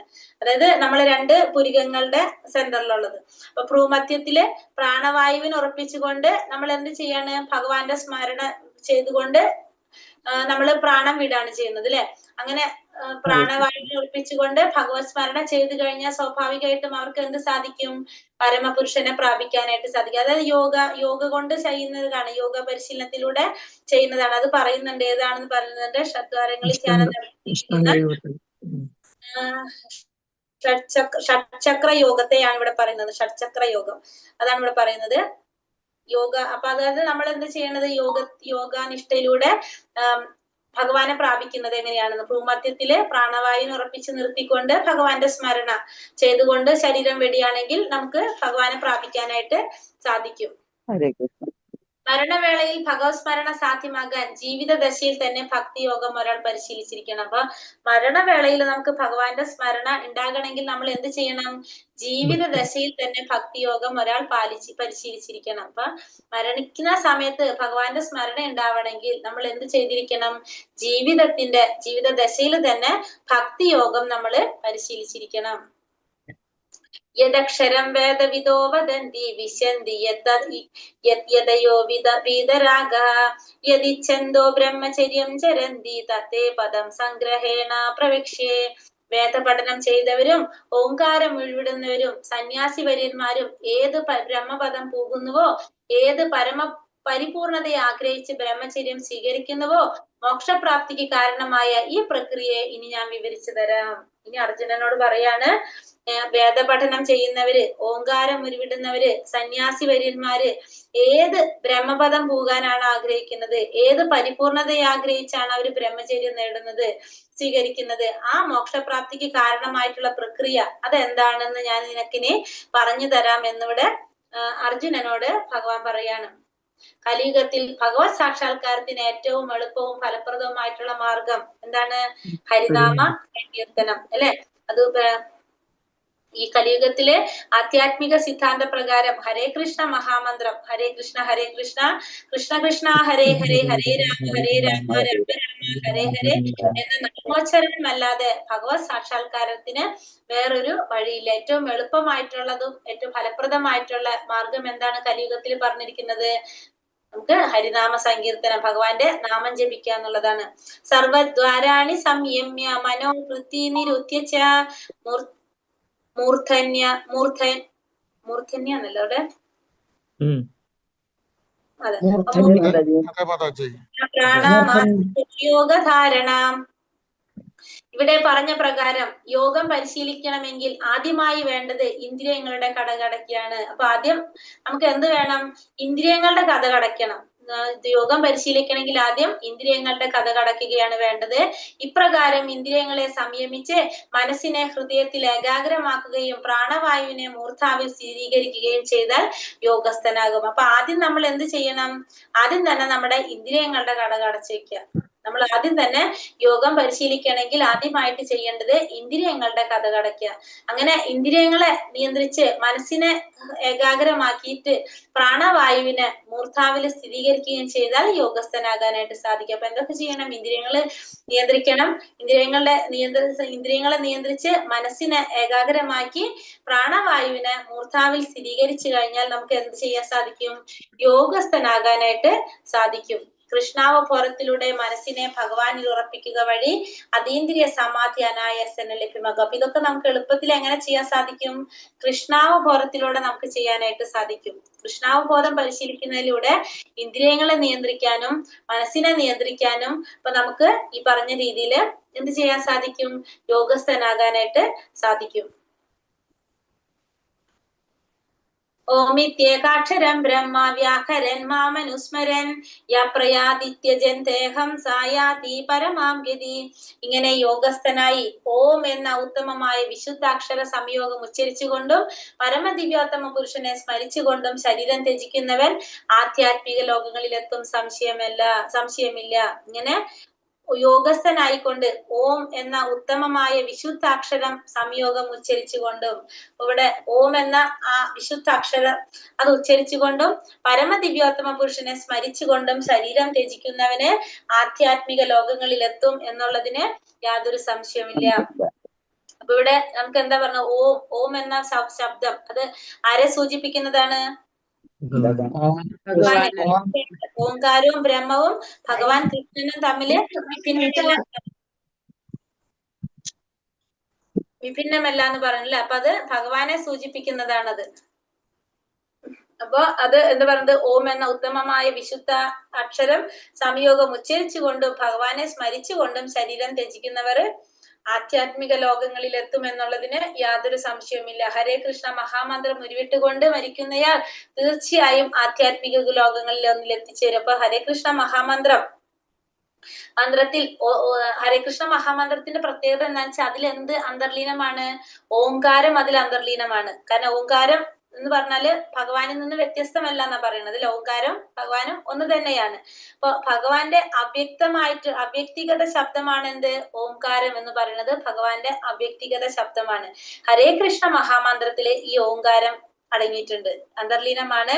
അതുകൊണ്ടാണ് നമുക്ക് ഈ യുഗത്തിൽ എന്ന് പറയുന്നത് ഹരേ കൃഷ്ണ മഹാമന്ത്രോച്ചാരണത്തിലൂടെ നമുക്ക് എന്ത് സാധിക്കും എന്ന് പറയുന്നത്, ഉരുവിട്ടുകൊണ്ട് മരിക്കുന്നയാൾക്ക് അതൊരു പുതിയ അറിവാവോ ഹരികൃഷ്ണ മഹാമന്ത്രത്തിൽ ഓങ്കാരം അടങ്ങിയിട്ടുണ്ട് എന്നുള്ളത്? അതെ മാതാജി, ഹരേകൃഷ്ണ മഹാമന്ത്രത്തില് അന്തർലീനമായിട്ടുള്ളതാണ് എന്ത്? ഓംകാരം. ഹരേകൃഷ്ണ അതുകൊണ്ടാണ് അതിന് മഹാമന്ത്രം എന്ന് പറയാനായിട്ട് കാരണം. പല പ്രത്യേകതകളും അതിനുണ്ട് ഹരേകൃഷ്ണ മഹാമന്ത്രത്തിന്. ഓംകാരം എന്ന് വെച്ചിട്ടുണ്ടെങ്കിൽ ഓംകാരം ഭഗവാനും തമ്മിൽ യാതൊരു വ്യത്യാസമില്ല. ഭഗവാനും തമ്മിൽ ഒന്ന് തന്നെയാണത്. അപ്പൊ ഈ ഓംകാരം എന്ന് പറയുന്നത് ഭഗവാന്റെ അവ്യക്തിഗതമായിട്ടുള്ള ശബ്ദമാണെന്ത്? ഓംകാരം എന്ന് പറയുന്നത്. ഹരേ കൃഷ്ണ മഹാമന്ത്രത്തിൽ ഈ ഓംകാരം ഉണ്ട്, അന്തർലീനമാണ്. അതുകൊണ്ട് തന്നെ ഈ യുഗത്തില് നമുക്ക് നിർദ്ദേശിക്കപ്പെട്ടിരിക്കുന്നത് എന്താണ്? ഹരേ കൃഷ്ണ മഹാമന്ത്രം ജപിക്കാനാണ്. അങ്ങനെ ജീവിതത്തിന്റെ അവസാനത്തില്, ജീവിതാന്ത്യത്തില്, അതായത് മരണവേളയിൽ ഹരേ കൃഷ്ണ മഹാമന്ത്രം ഉരുവിട്ടുകൊണ്ട് മരിച്ചു കഴിഞ്ഞാൽ തീർച്ചയായിട്ടും എവിടേക്ക് എത്താം? ആധ്യാത്മിക ലോകങ്ങളിലേക്ക് എത്തിച്ചേരാനായിട്ട് സാധിക്കും. ഹരേ കൃഷ്ണ മാതാജി, സംശയം. ഹരേ കൃഷ്ണ മാതാജി, അതെ ഹരിനാമഗ്രന്ഥത്തില് പറയുന്നുണ്ടല്ലോ ഓങ്കാരമായ പൊരുൾ മൂന്നായി പിരിഞ്ഞുടനെ. അത് അർത്ഥമാക്കുന്നത് അതങ്ങനെ ചോദിച്ചാൽ എനിക്കറിയില്ല. ഓംകാരം എന്ന് പറഞ്ഞാൽ, ഓംകാരം എന്ന് വെച്ചിട്ടുണ്ടെങ്കിൽ ഭഗവാനാണല്ലോ. അതിന്റെ അത് മൂന്നായി പിരിഞ്ഞ അതിനൊക്കെ ഓരോ വ്യാഖ്യാനങ്ങൾ ഉണ്ട്. ആ ഉ പിന്നെ മകാരം, ഇത് മൂന്നും ചേർന്നാണ് ഓങ്കാരം നമ്മൾ കേട്ടിട്ടുണ്ടല്ലോ. അതിന്റെ വ്യാഖ്യാനങ്ങൾ കൂടി ഉണ്ടാവും. അതായത് ഈ മൂന്നായി പിരിഞ്ഞ് എന്ന് പറയുന്നത് പ്രഭു മൂന്നായി പിരിഞ്ഞ് അതാ എന്താണെന്നാണ്. മൂന്നായി ആ മൂന്നും എന്താണെന്നതാണ്. മൂന്നായി പിരിഞ്ഞുടനെ അഹങ്കാരം. അതെ, അത് വിശദമായ വ്യാഖ്യാനം ഉണ്ട്. അതെ, അത് ശരിയായ സംശയം തന്നെയാണ്. അത് നമ്മൾ വ്യാഖ്യാനം ഉണ്ട്, നമുക്ക് അറിയാം. ഓക്കെ മാതാജി, ശരി മാതാജി, ക്ലാസ് ഇറക്കട്ടെ, പിന്നെ നോക്കാം. ലാസ്റ്റ് പോകട്ടോ. ഹരേ കൃഷ്ണ. അപ്പൊ നമുക്ക് ഇവിടെ എന്താ പറഞ്ഞത്? ഓംകാരം എന്ന് പറയുന്നത് ഭഗവാൻ തന്നെയാണല്ലോ. ഓംകാരവും ഭഗവാനിൽ തന്നെയാണ്. അപ്പൊ അത് ഹരേകൃഷ്ണ മഹാമന്ത്രത്തിൽ ഓംകാരം അന്തർലീനമായിട്ടുള്ളതാണ്. അപ്പൊ ഹരേകൃഷ്ണ മഹാമന്ത്രം ഉരുവിട്ടുകൊണ്ട് മരിക്കുന്നയാൾക്ക് തീർച്ചയായിട്ടും ആധ്യാത്മിക ലോകങ്ങളിൽ എത്തിച്ചേരാനായിട്ട് സാധിക്കും. അനന്യചേതാ സതതം യോ മാം സ്മരതി നിത്യശഃ തസ്യാഹം സുലഭ പാർത്ഥ നിത്യയുക്തസ്യ യോഗിന. അല്ലയോ പാർത്ഥ, നിരന്തരമായ ഭക്തിയുടെ സേവനം മൂലം സ്ഥിരചിത്തതയോടെ എന്നെ എപ്പോഴും സ്മരിക്കുന്ന യോഗാനിഷ്ഠന് ഞാൻ സുപ്രാപ്യനാണ്. ഇവിടെ എന്താ പറഞ്ഞത്? നിരന്തരമായ ഭക്തിയുടെ സേവനം മൂലം സ്ഥിരചിത്തതയോടെ എന്നെ എപ്പോഴും സ്മരിക്കുന്ന യോഗാനിഷ്ഠന് ഞാൻ എപ്പോഴും എങ്ങനെയാണ്? സുപ്രാപ്യനായിരിക്കും. അർജുനോട് പറയാണ്, നിരന്തരമായ ഭക്തിയുടെ സേവനം മൂലം സ്ഥിരചിത്തതയോടെ എന്നെ എപ്പോഴും സ്മരിക്കുന്നത് ആരാണോ അങ്ങനെയുള്ള യോഗാനിഷ്ഠന് ഞാൻ എപ്പോഴും എങ്ങനെയാണ്? സുപ്രാപ്യനായിരിക്കും എന്ന് പറയാണ്. ഭഗവാൻ എപ്പോഴും അവർക്ക് പ്രാപ്യനായിരിക്കും. എപ്പോഴും ഭഗവാനെ സ്മരിച്ചുകൊണ്ടിരിക്കുന്നവര്, ഒരു ശുദ്ധഭക്തനെ ഭഗവാൻ സുപ്രാപ്യനാണ്. അവന് കൃഷ്ണനിലല്ലാതെ മറ്റൊന്നിലും താല്പര്യമില്ല. അവൻ പ്രേമപൂർവ്വം നിരന്തരം ഭഗവത് സേവനത്തിൽ ഏർപ്പെടുന്നു. അപ്പൊ ഒരു ശുദ്ധഭക്തൻ എന്ന് പറഞ്ഞാൽ എന്താണ്? ഏതൊരു സമയവും ഭഗവാനെ കുറിച്ച് ചിന്തിച്ചിരിക്കുന്ന ഒരു വ്യക്തിയാണ്. ഭഗവാന് വേണ്ടി മാത്രം സേവനങ്ങൾ ചെയ്യുന്ന ഒരു വ്യക്തിയാണ്. വേറെ ഒന്നിനെ കുറിച്ചും ചിന്തിക്കാതെ ഭഗവാനെ കുറിച്ച് മാത്രം ചിന്തിച്ചുകൊണ്ടിരിക്കുന്ന ആ ശുദ്ധഭക്തന്മാർക്ക് ഭഗവാൻ എപ്പോഴും എങ്ങനെയായിരിക്കും? ഭഗവാൻ എപ്പോഴും അവർക്ക് പ്രാപ്യനായിരിക്കും, സുപ്രാപ്യനായിരിക്കും. ഭഗവാനിലല്ലാതെ വേറെ ഒന്നിലും ആര് താല്പര്യം കാണുന്നുണ്ടാവില്ല. അത്തരത്തിലുള്ള ഭക്തന്മാര് താല്പര്യം കാണുന്നുണ്ടാവില്ല. ഭഗവാന്റെ പ്രേമപൂർവമായ സേവനത്തിൽ ഏർപ്പെടാനായിട്ടാണ് അവർക്ക് ഏറ്റവും കൂടുതൽ ആഗ്രഹിക്കുന്നത്. ആമുപേത്യ പുനർജന്മ ദുഃഖാലയം അശാശ്വതം നാപ്നുവന്തി മഹാത്മാന സംസിദ്ധിം പരമാം ഗതഃ. ഭക്തിയോഗം കൊണ്ട് തന്നെ പ്രാപിച്ച മഹാത്മാക്കൾ പരിപൂർണത നേടിയവരാകയാൽ പിന്നീട് ദുഃഖപൂർണവും അസ്ഥിരവുമായ ഈ ലോകത്തിലേക്ക് തിരിച്ചു വരുന്നില്ല. അപ്പൊ ഭക്തിയോഗം കൊണ്ട് തന്നെ പ്രാപിച്ചിട്ടുള്ള മഹാത്മാക്കള് പരിപൂർണത നേടിയവരായതുകൊണ്ട് തന്നെ ദുഃഖപൂർണമായിട്ടുള്ളതും അസ്ഥിരവുമായിട്ടുള്ള ഈ ലോകത്തിലേക്ക് തിരിച്ചു വരുന്നില്ല എന്ന് പറയാം. അപ്പൊ ഭക്തിയോഗം കൊണ്ട് ഭഗവാനെ പ്രാപിച്ചവര് മഹാത്മാക്കള് എങ്ങനെയാണ് പരിപൂർണത നേടിയവരാണ് അല്ലെ. ഭക്തിയോഗം എന്ന് പറഞ്ഞാൽ നമുക്കറിയാം ഏറ്റവും ടോപ്പിൽ നിൽക്കുന്നതാണ് അല്ലെ. അതുകൊണ്ട് തന്നെ അതിലൂടെ പരിപൂർണത നേടിയിട്ടുള്ള മഹാത്മാക്കള് പിന്നീട് എവിടേക്ക് വരുന്നില്ല? ദുഃഖപൂർണവും അസ്ഥിരവുമായിട്ടുള്ള ഈ ലോകം. അത് ഏത് ലോകമാണ് ദുഃഖപൂർണവും അസ്ഥിരവുമായിട്ടുള്ള ലോകം? ഭൗതിക ലോകം. ഭൗതിക ലോകം. ഭൗതിക ലോകത്തിന് ഭഗവാൻ അപ്പൊ എന്താ വിശേഷിപ്പിക്കുന്നത്? ദുഃഖപൂർണം പറയുന്നത്. അപ്പൊ ദുഃഖപൂർണവും അസ്ഥിരവുമായി ലോകത്തിലേക്ക് തിരിച്ചു വരുന്നില്ല. ഭൗതിക പ്രപഞ്ചം അസ്ഥിരവും ക്ലേശഭരിതവുമാണ്. ശുദ്ധഭക്തന്റെ ലക്ഷ്യം ഗോലോക വൃന്ദാവനത്തിൽ ഭഗവത് സേവനമാണ്. ഇതാണ് ജീവാത്മാവിന്റെ പരമപരിപൂർണത. അപ്പോ ഭൗതിക പ്രപഞ്ചം എന്ന് പറയുന്നത് അസ്ഥിരമാണ്, ക്ലേശം നിറഞ്ഞതുമാണ്, ക്ലേശഭരിതവുമാണ്. ഒരു ശുദ്ധഭക്തന്റെ ലക്ഷ്യം എപ്പോഴും ഏതാണ്? ഗോലോക വൃന്ദാവനത്തില് ഭഗവാന് സേവനം ചെയ്യുക എന്നുള്ളതാണ് ആരുടെ ആഗ്രഹം, ലക്ഷ്യം? ശുദ്ധഭക്തന്റെ ലക്ഷ്യം. ഇതാണ് ഒരു ജീവാത്മാവിന്റെ പരമമായ പരിപൂർണത എന്ന് പറയുന്നത്. ഇപ്പൊ ജീവിതത്തിന്റെ ഏറ്റവും ഉന്നതമായ പരിപൂർണത എന്ന് പറയുന്നത് ഭഗവാന് സേവനം ചെയ്യുക എന്നുള്ളതാണ്. ഏറ്റവും പരിപൂർണമായിട്ടുള്ള ഉന്നതമായിട്ടുള്ള പരിപൂർണം എന്ന് പറഞ്ഞത്. അതാണ് ആരാഗ്രഹിക്കുന്നത്? എപ്പോഴും ഒരു ശുദ്ധ ഭക്തൻ ആഗ്രഹിക്കുന്നത്. ഇനി എന്താ പറയുന്നത്? ആബ്രഹ്മാ ഭുവനാ ലോക പുനരാവർത്തിനോർജുന മാമുപേത്യാത്തു കൗന്ദേയ പുനർജന്മാന വിദ്യതേ. ഭൗതിക ലോകത്തിൽ സർവ ഉന്നതമായ ഗ്രഹം, അതായത് ബ്രഹ്മലോകം മുതൽക്ക് ഏറ്റവും അധമമായുള്ളത് വരെ ഓരോന്നും ജനന മരണങ്ങൾ ആവർത്തിച്ചു കൊണ്ടേയിരിക്കുന്ന ദുരിതപൂർണങ്ങളായ സ്ഥലങ്ങളാണ്. കുന്തിപുത്ര, എന്റെ പരമപദത്തിലെത്തിയവരാകട്ടെ പിന്നീട് ജന്മം എടുക്കേണ്ടതായിട്ട് വരുന്നില്ല. അപ്പൊ ഭൗതിക ലോകത്തില് ഏറ്റവും മുകളിൽ നിൽക്കുന്ന ഗ്രഹം ഏതാണത്? ഫസ്റ്റ് സത്യലോകം, അതല്ലെങ്കിൽ ബ്രഹ്മലോകം, ബ്രഹ്മാവിന്റെ ലോകം. ആ ബ്രഹ്മലോകം മുതല് ഏറ്റവും താഴ്ന്ന ഏതാണ്? നരകലോകങ്ങൾ അല്ലെ. ആ അധമമായിട്ടുള്ളത് വരെ ഓരോന്നും എങ്ങനെയാണ്? ജനന മരണങ്ങൾ ആവർത്തിച്ചു കൊണ്ടിരിക്കുന്ന ദുരിതപൂർണമായിട്ടുള്ള സ്ഥലങ്ങളാണ്. കുന്തിപുത്ര, എന്റെ പരമപദത്തിലെത്തിയവനോ പിന്നീട് ജന്മം എടുക്കേണ്ടതായിട്ട് വരുന്നില്ല. അപ്പൊ ഭഗവാൻ പറയാണ്, ഈ ഭൗതിക ലോകത്തില് ബ്രഹ്മലോകം മുതല് ഏറ്റവും താഴ്ന്ന ഗ്രഹം മുതൽ വരെയുള്ള എല്ലാവിടും എന്തുണ്ട്? ജനന മരണങ്ങളുണ്ട്. പക്ഷെ എന്റെ ലോകത്തിലേക്ക് വരാണെങ്കിലോ എന്തുണ്ടാവില്ല? ഈ വീണ്ടും ജന്മം എടുക്കേണ്ടതായിട്ട് വരില്ല. അവിടെ ജനന മരണങ്ങളില്ല. ഇവിടെ ദുരിതപൂർണമായിട്ടുള്ള സ്ഥലങ്ങളാണ് ഈ ഭൗതിക ലോകത്തിലുള്ളതെന്ന് ഭഗവാൻ ഇവിടെ അർജുനനോട് പറഞ്ഞു കൊടുക്കാണ്. കൃഷ്ണാവബോധത്തിൽ പുരോഗമിക്കുന്നവർ കൂടുതൽ കൂടുതൽ ഉത്കൃഷ്ടമുള്ള ഗ്രഹങ്ങളിലേക്ക് ക്രമേണ ഉയരുകയും ഭൗതിക ലോകത്തിന്റെ അന്ത്യത്തിൽ ശാശ്വതമായ ആധ്യാത്മിക ധാമം പ്രാപിക്കുകയും ചെയ്യുന്നു. അപ്പൊ കൃഷ്ണാവബോധത്തിൽ പുരോഗമിച്ചു കൊണ്ടിരുന്നാൽ എന്താ സംഭവിക്കുന്നത്?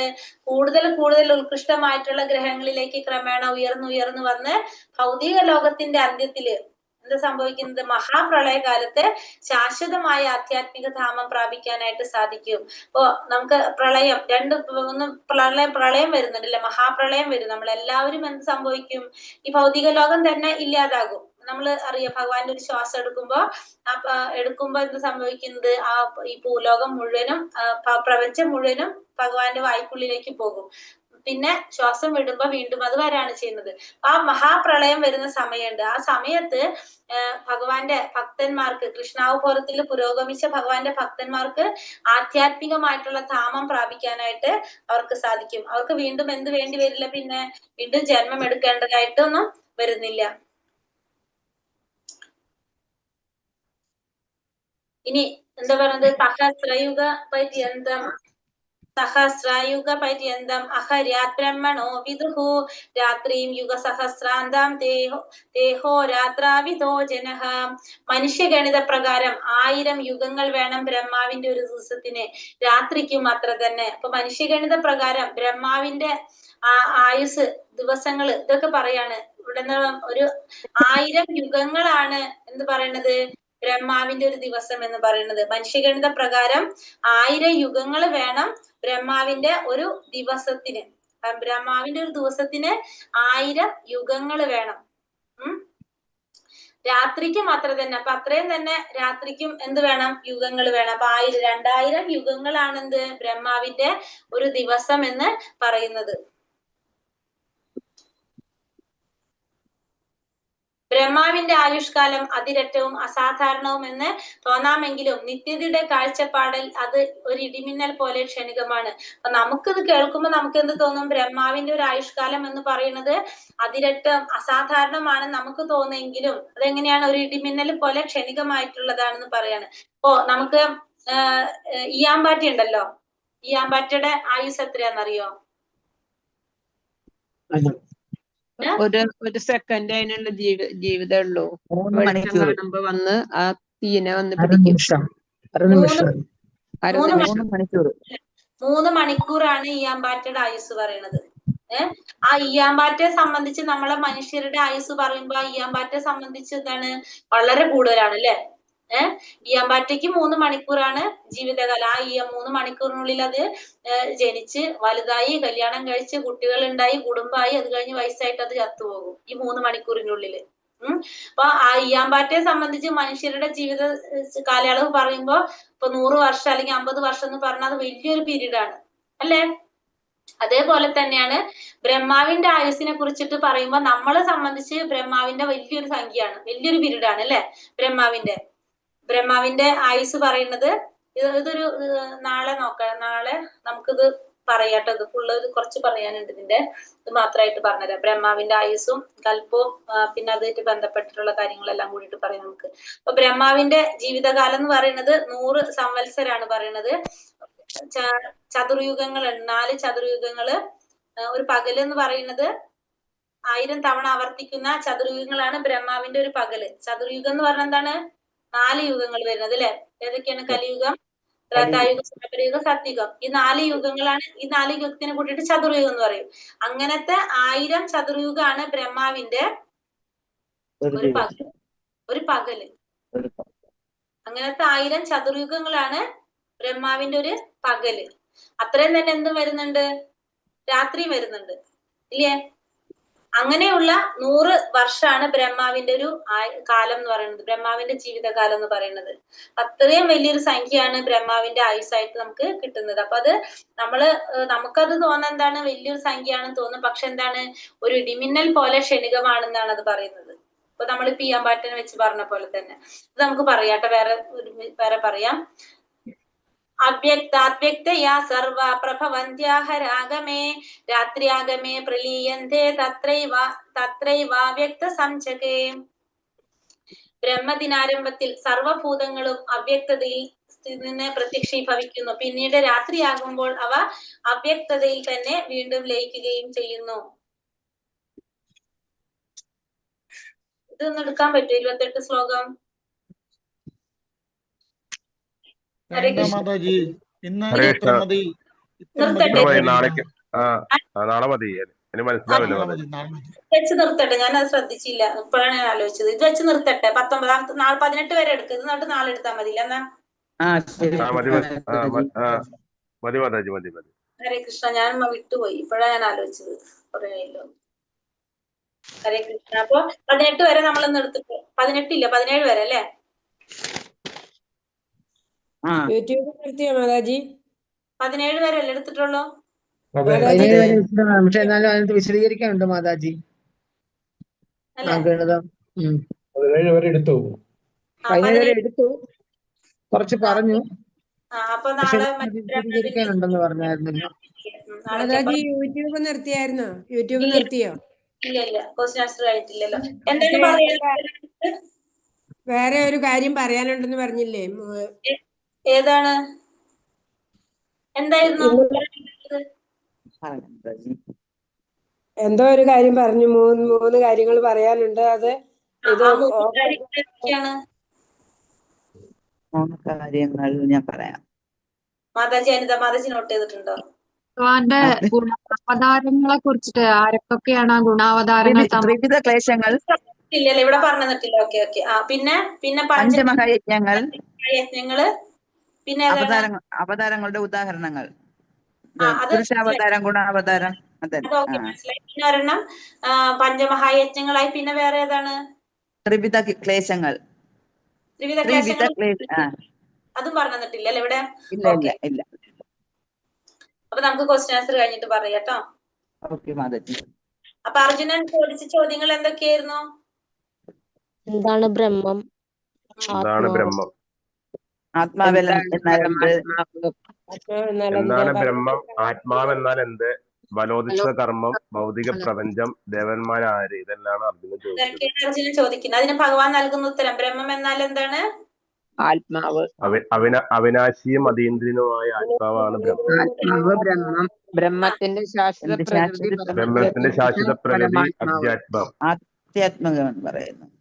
പിന്നെ ജീവാത്മാക്കളുടെ ഭൗതിക ശരീരത്തിന്റെ വികാസത്തിന് വേണ്ടുന്ന പ്രവർത്തനങ്ങളാണ് കാമ്യകർമ്മങ്ങൾ. കാമ്യകർമ്മങ്ങൾ എന്ന് പറഞ്ഞ. പിന്നെ അത് കഴിഞ്ഞിട്ട് പിന്നെന്ത് പറയുന്നുണ്ട്? അതിഭൂതം. ഭഗവാന്റെ തടശക്തി ഏതാന്ന് മനസ്സിലായില്ല. അതിന്റെ ഉത്തരം എന്താ?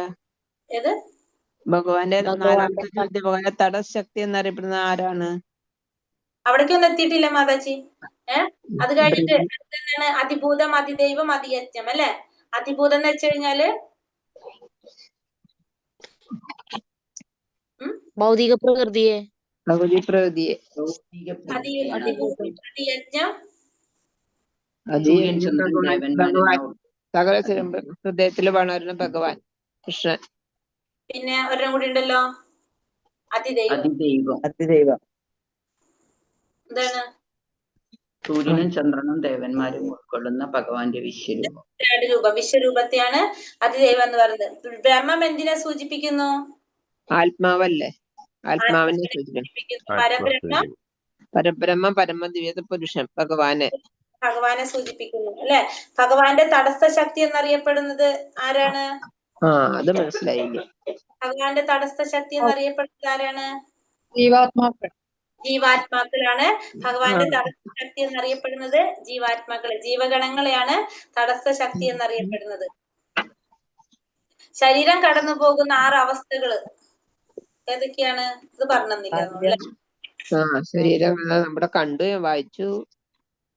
ഏതൊക്കെയാണ് ശരീരം കടന്നു പോകുന്ന 6 അവസ്ഥകൾ? ഏതൊക്കെയാണ്? അത് തന്നെ.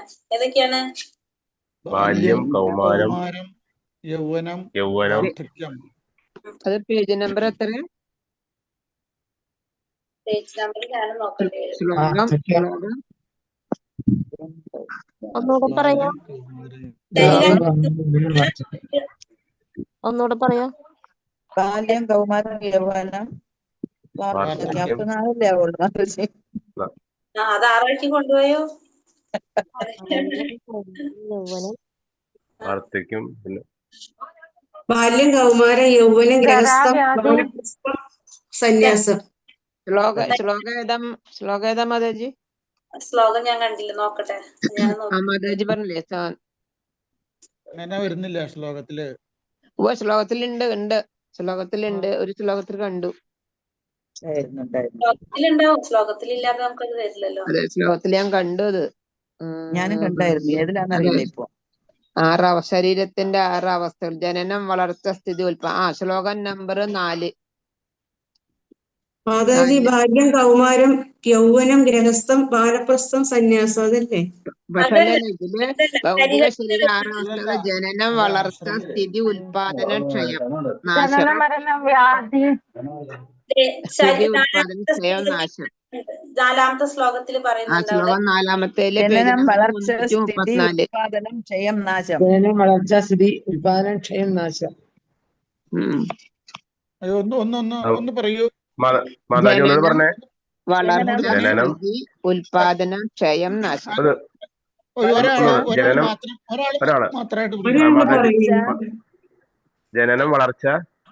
ജനനം, വളർച്ച, സ്ഥിതി, ഉൽപാദനം, ക്ഷയം, നാശം.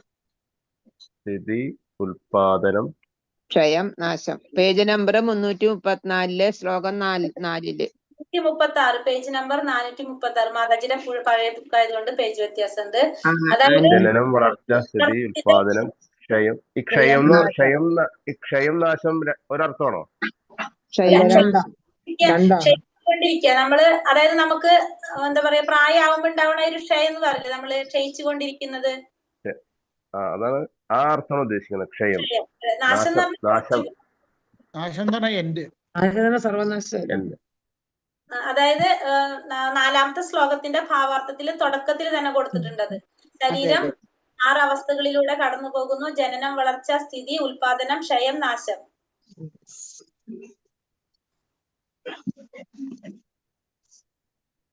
ഇതിനാണ് ഇങ്ങനെ ക്വസ്റ്റ്യൻ ഇടുന്നത്. അപ്പൊ നമുക്കത് കിട്ടും, കവർ ചെയ്യും അതൊക്കെ. കൃഷ്ണാവബോധത്തിന്റെ പ്രാധാന്യം ഊന്നി പറയുന്ന ശ്ലോകം ഏതാണ്? ശ്ലോകം നമ്പർ 7. ശ്ലോകം 5. അഞ്ചാമത്തെ ശ്ലോകം. അന്ധകാലേച്ച മാമേവ സ്മരൻ.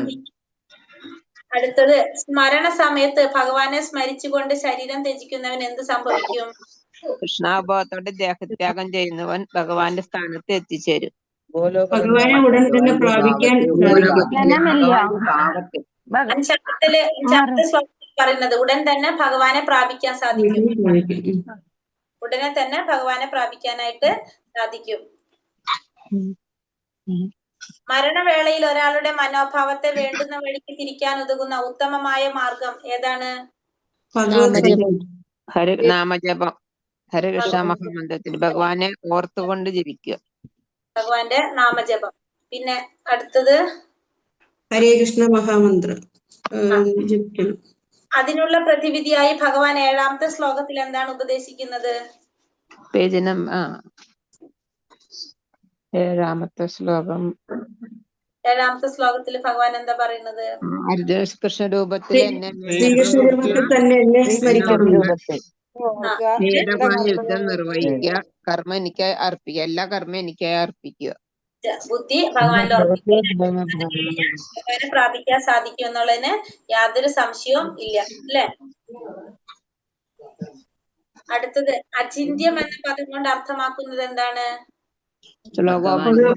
ഭഗവാന്റെ ശക്തി ചിന്തിക്കുന്നതിലും അപ്പുറത്താണ്.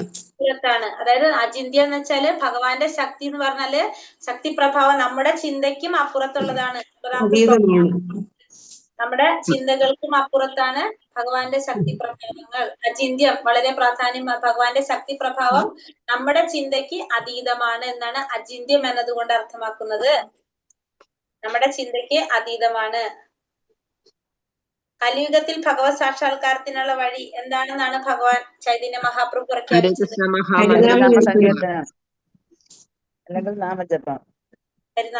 ഹരിനാമ സങ്കീർത്തന നാമജപം, അല്ലെ? മറക്കൂല അന്ന് തെറ്റി. വ്യക്തിഗത ശബ്ദം എന്താണ്? ഭഗവാന്റെ ഓങ്കാരം. ശ്ലോകം 13 ഓങ്കാരം. ഓങ്കാരം. പിന്നെ ഇനി എടുത്തുണ്ടോ? ബ്രഹ്മലോകം പോകാൻ വേണ്ടിയിട്ട് അനുഷ്ഠിക്കുന്ന യജ്ഞം. അത് ശ്ലോകം 16 പഞ്ചാഗ്നി വിദ്യ. പഞ്ചാഗ്നി വിദ്യ എന്ന് പറഞ്ഞ പഞ്ചാഗ്നി വിദ്യ യജ്ഞം അല്ലത്? യജ്ഞം തന്നെയാ ചോദിച്ചു. അത് അതിനൊന്ന് എക്സ്പ്ലെയിൻ ചെയ്യോ? മനസ്സിലായില്ലേ? ചന്തോഗ്യോപ ശ്ലോകം 16 ഉണ്ട്. അതിന്റെ ഭാവാർത്ഥത്തിലുണ്ട്. ചന്തോഗ്യോപനിഷത്തിൽ വിവരിക്കുന്ന പഞ്ചാഗ്നി വിദ്യയെ യജ്ഞം എന്ന് പറയുന്നു. 451 പേജ്. ഇതില് 345 പഴയ പുസ്തകം.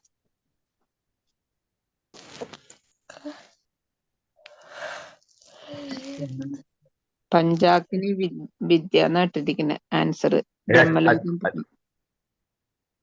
അതെ, പഞ്ചാഗ്നി വിദ്യ യജ്ഞം അനുഷ്ഠിച്ച് മനുഷ്യന് ബ്രഹ്മലോകം പോകാൻ കഴിയും. പഞ്ചാഗ്നി വിദ്യ യജ്ഞം അനുഷ്ഠിച്ച് മനുഷ്യന് ബ്രഹ്മലോകം പോകാൻ കഴിയും. നമ്മൾ എടുത്തിട്ടുള്ളൂ. പഞ്ചാഗ്നി വിദ്യ എന്താണ് മാതാജി? പഞ്ചാഗ്നി വിദ്യ എന്ന് വെച്ചാൽ യജ്ഞമാണെന്ന് പറഞ്ഞില്ല? അതിൽ ഓൾറെഡി പറഞ്ഞല്ലോ അത് ഒരു യജ്ഞമാണെന്ന്. ഓക്കെ, അതിൽ തന്നെ പറയുന്നുണ്ട്. അത്രേ നമ്മൾ എടുത്തിട്ടുള്ളൂ അല്ലേ? ബാക്കി ആയിട്ടില്ലല്ലോ. ബ്രഹ്മാവിന്റെ ഒരു ദിവസത്തിന് അത്ര യുഗങ്ങൾ വേണം. നാളെ നോക്കാം. ഓക്കെ, ഹരേ കൃഷ്ണ. 15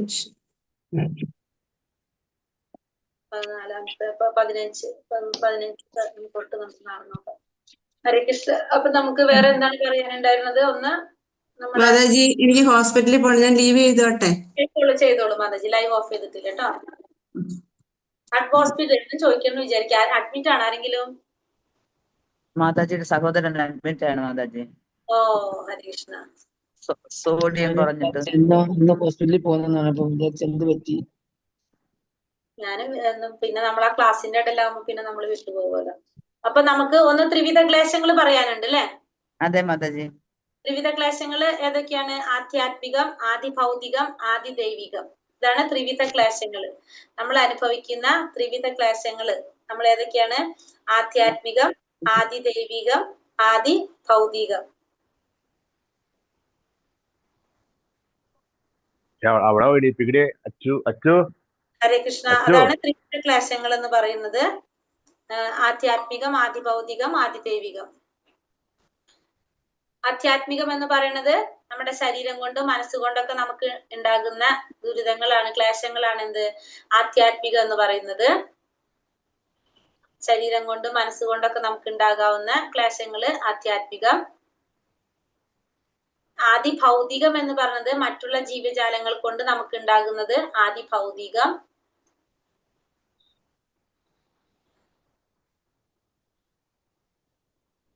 മറ്റുള്ള ജീവജാലങ്ങൾ കൊണ്ട് നമുക്ക് ഉണ്ടാകുന്നതാണ് ആദി ഭൗതികം. പ്രകൃതി ദുരന്തങ്ങൾ അല്ലേ? അതായത് അല്ല, മറ്റുള്ള ഭൗതികം എന്ന് പറയുമ്പോ പ്രകൃതി ദുരന്തങ്ങളല്ല, മറ്റുള്ള നമ്മളെ ശത്രുക്കൾ കൊണ്ട് നമുക്ക് ബുദ്ധിമുട്ടുണ്ടായാലും മറ്റുള്ള ജീവിവർഗങ്ങളെ കൊണ്ട്, അതായത് ഇപ്പൊ മറ്റുള്ള അതിനെ കൊണ്ട് നമുക്ക് ബുദ്ധിമുട്ടുണ്ടായാലും അതൊക്കെ ഇതിൽ വരും? ഭൗതികത്തിൽ വരും.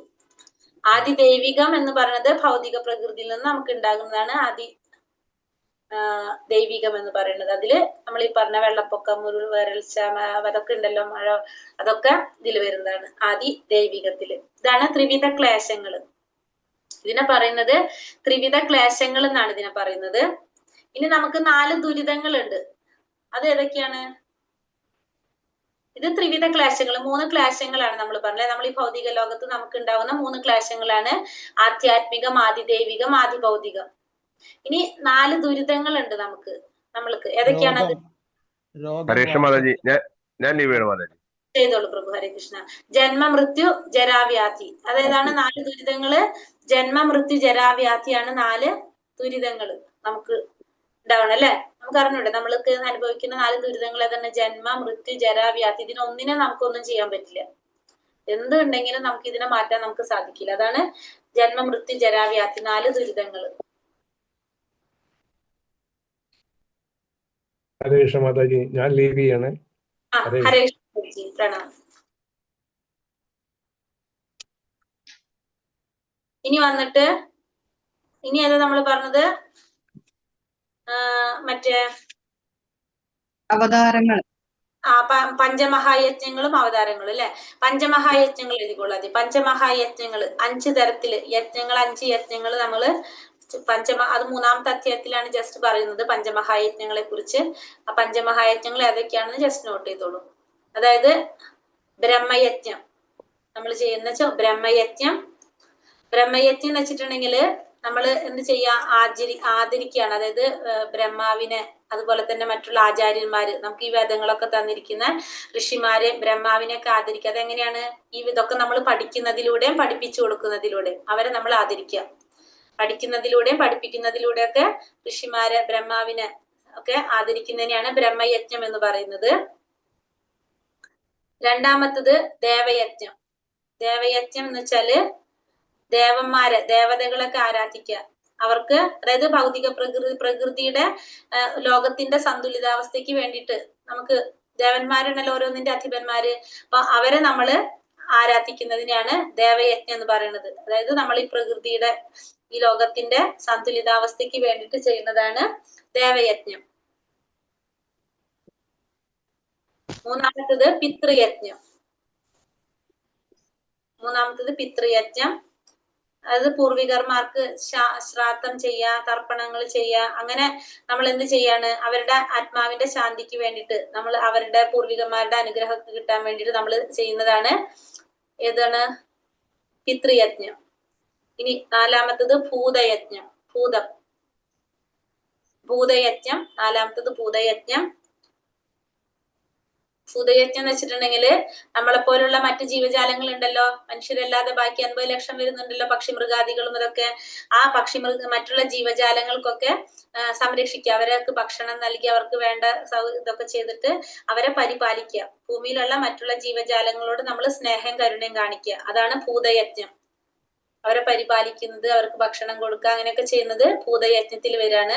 മറ്റുള്ള നമ്മളെ സഹജീവികളെയൊക്കെ നമ്മൾ പരിപാലിക്കുന്നത് ഭൂതയജ്ഞം.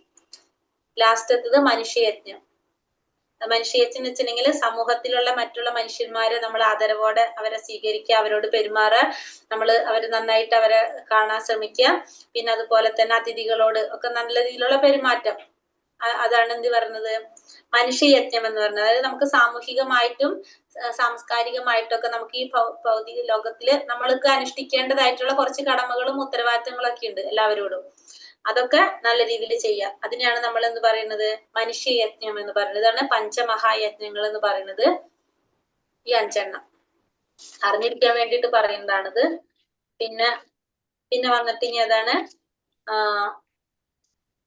അവതാരങ്ങൾ അല്ലെ. ഭഗവാന്റെ അവതാരങ്ങൾ നമ്മൾ കാറ്റഗറി ആയിട്ട് 6 തരത്തിൽ പറഞ്ഞിട്ടുണ്ട്. ഏതൊക്കെയാണ്? പുരുഷാവതാരം, ഗുണാവതാരം, ലീലാവതാരം, മന്വന്തരാവതാരം, ശക്തിയാവേശാവതാരം, യുഗാവതാരം. 6 തരത്തിലാണ് ഉള്ളത്. ഇതില് ഫസ്റ്റ് പുരുഷാവതാരങ്ങൾ. പുരുഷാവതാരങ്ങൾ ഏതൊക്കെയാണെന്ന് നമുക്കറിയാം. ഏതൊക്കെയാണ്? കാരണോദകശായി വിഷ്ണു, ഗർഭോദകശായി വിഷ്ണു, ക്ഷീരോദകശായി വിഷ്ണു. വിഷ്ണു, ഇതാണ് ഭഗവാന്റെ പുരുഷാവതാരങ്ങള്. കാരണോദകശായി വിഷ്ണു, ഗർഭോദകശായി വിഷ്ണു, ക്ഷീരോദകശായി വിഷ്ണു, ഇതാണ് ഭഗവാന്റെ പുരുഷാവതാരങ്ങള്. പിന്നെ വന്നിട്ട് ലീലാവതാരങ്ങള്. ഭഗവാൻ ഓരോ ലീലകൾ ചെയ്യാൻ വേണ്ടിയിട്ട് ഭഗവാൻ അവതരിക്കും. ലീലകൾ എടുക്കാനായിട്ട് ലീലകൾ ചെയ്യാൻ വേണ്ടി ഭഗവാൻ അവതരിക്കുന്നതാണ് ഭഗവാന്റെ ലീലാവതാരങ്ങൾ. നമുക്ക് ഭാഗവതത്തിൽ നമ്മൾ 24 ലീലാവതാരങ്ങളെ കുറിച്ച് കണ്ടിട്ടുണ്ടായിരുന്നു. മത്സ്യം, കൂർമ്മം, വരാഹം, പിന്നെ അതേപോലെ തന്നെ ആരൊക്കെയാണ് വരുന്നത്? കുറെ അവതാരങ്ങൾ വരുന്നില്ലേ ഭഗവാന്റെ ലീലാവതാരം? അത് 24 എണ്ണം അതിൽ പറയുന്നുള്ളൂ. പക്ഷെ ഇനിയുണ്ട് അല്ലെ, അൺലിമിറ്റഡ് ആന്ന് പറയുന്നുണ്ട് ഓൾറെഡി അല്ലെ. തിരുമാല പോലെ ഭഗവാന്റെ അവതാരങ്ങൾക്ക് എണ്ണ ഇല്ല എന്ന് പറയുന്നുണ്ട്. കുറച്ചെങ്കിലും അറിയാൻ വേണ്ടിയിട്ട് കുറച്ച് എഴുതി വെക്കാം മാത്രം. അപ്പൊ ലീലകൾ ചെയ്യാനായിട്ട് ഭഗവാൻ അവതരിക്കുന്നതാണ് ലീലാവതാരങ്ങൾ. ഇനി അടുത്തത് മന്വന്തരാവതാരം. മന്വന്തരം എന്ന് വെച്ചാല് മനു എന്ന് കേട്ടിട്ടില്ലേ? മനുഷ്യവംശ പിതാവാണ് മനു. അങ്ങനെ ഒരു മനുവിന്റെ കാലയളവിനാണ്, ഒരു മനുവിന്റെ ജീവിത ദൈർഘ്യത്തിനാണ് മന്വന്തരം എന്ന് പറയുന്നത്. ഒരു മനു ജീവിക്കുന്ന പീരീഡ് എത്രയാണോ അതിനാണ് നമ്മൾ മന്വന്തരം എന്ന് പറയുന്നത്. അങ്ങനത്തെ 14 മനുക്കളുണ്ട്. ഓരോ മനുവിനും ഇത്ര ആയുസ് ഉണ്ടാവുമല്ലോ. അപ്പൊ അതിന്റെ ഒരു പീരീഡ്, ആ ഓരോ മനുവിന്റെ കാലയളവിലും ഭഗവാൻ അവതരിക്കും. ഓരോ മനുവിന്റെ കാലയളവിലും ഭഗവാൻ അവതരിക്കും. അതാണ് മന്വന്തരാവതാരം. അപ്പൊ ആകെ 14 മനുക്കളാണുള്ളത്. അപ്പൊ 14 മനുവിലും ഭഗവാൻ 14 പ്രാവശ്യം ഭഗവാൻ അവതരിച്ചിട്ടുണ്ടാവും. അതാണ് മന്വന്തരാവതാരം എന്ന് പറയുന്നത്. 14 മനുക്കള്. ഇപ്പോഴത്തെ മനു ആരാന്നറിയോ? ഇപ്പോഴത്തെ മന്വന്തരം ഏതാന്നറിയോ? 7ാമത്തെ മന്വന്തരാണ് ഇപ്പൊ നടക്കുന്നത്. 7ാമത്തെ മന്വന്തരാണ് ഇപ്പൊ നടക്കുന്നത്. വിവസ്വാനാണ് ഇപ്പോഴത്തെ മന്വന്തരത്തില് വരുന്ന മനു. വിവസ്വാനാണ്. അപ്പൊ ഓരോ മന്വന്തരത്തിലും ഭഗവാൻ അവതരിക്കും. അതാണ് ഭഗവാന്റെ മന്വന്തര അവതാരങ്ങള്. പിന്നെ വന്നിട്ട് വിവസ്വാൻ സൂര്യദേവൻ അല്ലേ? സോറി വൈവസ്വത മനു. വിവസ്വാൻ അല്ല കേട്ടോ, പേര് തെറ്റിയതാണ്. ശരി, താങ്ക് യു മാതാജി. വിവസ്വാൻ അല്ല, വൈവസ്വത മനു കേട്ടോ.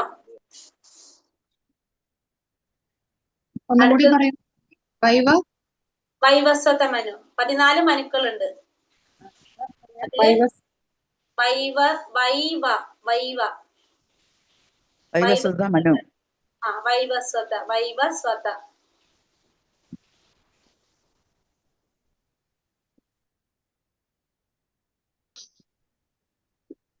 അത് കഴിഞ്ഞിട്ട് ഗുണാവതാരങ്ങള്. ഭഗവാന്റെ ബ്രഹ്മവിഷ്ണു മഹേശ്വരന്മാർ. വിഷ്ണു മഹേശ്വരൻ. ഗുണങ്ങള്, ത്രിഗുണങ്ങള് 3 എണ്ണം അല്ലെ? സത്ത്, രജോ, തമോ ഗുണങ്ങള്. സത്ത് ഗുണത്തിന്റെ നാഥനാണ്, അധിപനാണ് ആര്? വിഷ്ണു. വിഷ്ണു. രജോ ഗുണത്തിന്റെ ബ്രഹ്മാവ്. രജോ ഗുണത്തിന്റെ ബ്രഹ്മാവ്, തമോ ഗുണത്തിന്റെ ശിവൻ. അപ്പൊ അതാണ് ഭഗവാന്റെ 3 ഏതവതാരങ്ങൾ വരുന്നത്? ഗുണാവതാരങ്ങൾ വരുന്നത്. ഇനി ശക്തിയാവേശ അവതാരങ്ങൾ. ഇനി ഭഗവാന്റെ ശക്തിയാവേശ അവതാരം വരുന്നത്, അതായത് ഭഗവാൻ എന്ത് ചെയ്യാണ്? ഭഗവാന്റെ ശക്തി കൊടുക്കാണ്. ഭഗവാന്റെ ശക്തിയിൽ നിന്ന് കുറച്ച് ശക്തി കൊടുത്തിട്ട് ഒരു അവതാരങ്ങൾ വരുന്നതാണ് ശക്തി ആവേശ അവതാരം. അതിന് നമുക്കിപ്പോ നാരദ മഹർഷി, ബ്രഹ്മദേവൻ ഇവരൊക്കെ ഇതിൽ വരുന്നതാണ്. പിന്നെ ശക്തി കൊടുത്തിട്ട് വരുന്ന അവതാരങ്ങൾ ഉണ്ടല്ലോ, പരശുരാമൻ, ഇവരൊക്കെ ആരാണ്? ശക്തി ആവേശ അവതാരങ്ങളാണ് അല്ലെ. ശക്തി കൊടുത്തിട്ട് വരുന്ന അവതാരങ്ങളാണ് ശക്തി ആവേശ അവതാരങ്ങൾ. ഭഗവാന്റെ എന്തെങ്കിലും ഒരു പ്രത്യേക ശക്തി അവർക്ക് കൊടുക്കുകയാണ് ആ ഒരു കാര്യത്തിന് വേണ്ടിയിട്ട്. ശക്തി ആവേശ അവതാരം ആരൊക്കെയാണ്? നാരദൻ, ായിട്ട് നാരദ മഹർഷി, പിന്നെ ബ്രഹ്മാവ് ഇവരൊക്കെ വരും. പിന്നെ നമുക്ക് നോക്കിയാൽ കുറെ കിട്ടും. രണ്ടാള് നമ്മൾ എഴുതാം നമുക്ക്. പിന്നെ വന്നിട്ട് യുഗാവതാരം. ഓരോ യുഗത്തിലും ഭഗവാൻ അവതരിക്കും. നമുക്കറിയാം 4 യുഗങ്ങളുണ്ട്. ഓരോ യുഗത്തിലും ഭഗവാന്റെ അവതാരം ഉണ്ടാവും. അതാണ് യുഗാവതാരം എന്ന് പറയുന്നത്.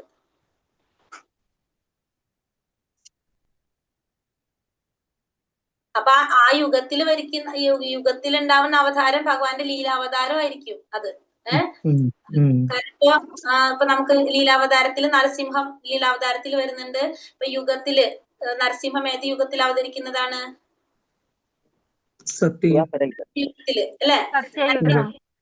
നരസിംഹാവതാരം ഉണ്ടല്ലോ. അപ്പൊ അങ്ങനെ നമുക്ക് രണ്ടിലും വരുന്നുണ്ടാവും. അപ്പൊ നമ്മൾ യുഗത്തിൽ അവതാരം പറയുമ്പോ ആ യുഗാവതാരത്തിൽ വരുമ്പോ നമുക്ക് അറിയാനായിട്ട് നരസിംഹ ഭഗവാൻ സത്യയുഗത്തിൽ അവതാരാണ്. പിന്നെ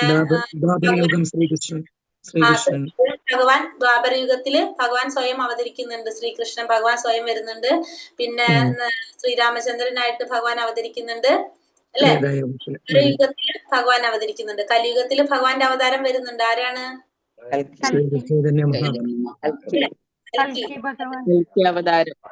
കൽക്കിയായിട്ട് ഭഗവാൻ അവതരിക്കും. അപ്പൊ അതാണ് ഭഗവാന്റെ അവതാരങ്ങളെ കുറിച്ച് പറയുന്നത്. പിന്നെ നമ്മള് യുഗങ്ങളുടെ ദൈർഘ്യം പറഞ്ഞിട്ടുണ്ടോ? മാതാജി പറഞ്ഞിട്ടുണ്ട്. നമുക്ക് നാളെ ആക്കി ബാക്കി. ഹരേ കൃഷ്ണ മാതാജി. ഹരേ കൃഷ്ണ. അപ്പൊ ഇത്രയും കാര്യങ്ങൾ കഴിഞ്ഞില്ല. ഇനിയിപ്പോ ഹരേ കൃഷ്ണ.